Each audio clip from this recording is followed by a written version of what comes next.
भक्ति महारानी परेशान थी। क्यों?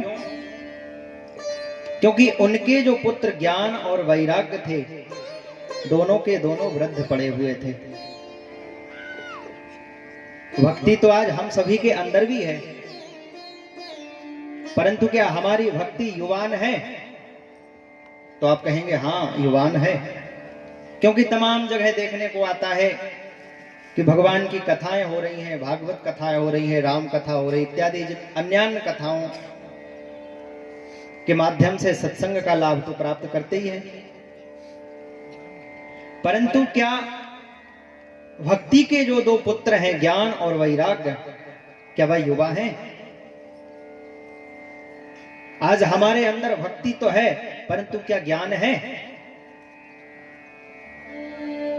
यहां तक कि कोई आप ही से पूछे तो कहे कि कौन सी कथा चल रही, तो आप कहोगे वाह महाराज जी बहुत अच्छी कथा चल रही, जैसे भागवत कथा गीता कहते हैं।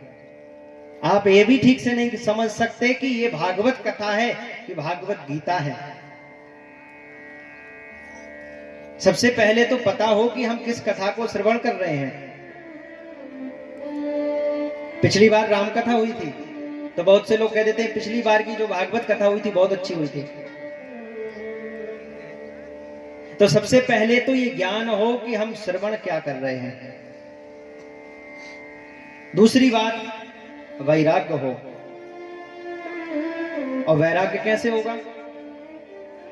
ऐसा नहीं कि घर में झगड़ा हो गया, बेटे से झगड़ा हो गया तो झटपट वैराग्य हो गया और मरकट वैराग्य की तरह घर छोड़ने की बात करने लगे और कहने लगे कि अब तो मैं घर को छोड़ के जाऊंगा तो दोबारा लौट के नहीं आऊंगा।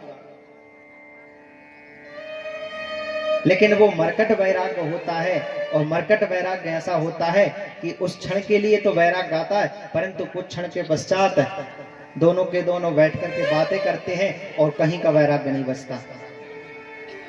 बोलो राधे राधे। वैराग्य तो हो, परंतु वैराग्य भी धीरे धीरे आएगा।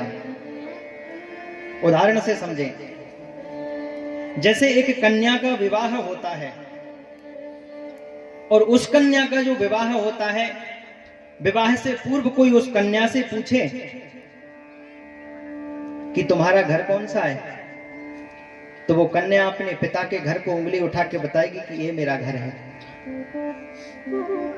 लेकिन वही कन्या, उसका जब विवाह होता है तो विवाह होने के पश्चात उससे कोई पूछे कि तुम्हारा घर कौन सा है, तो पति के घर को अपना घर बताती है।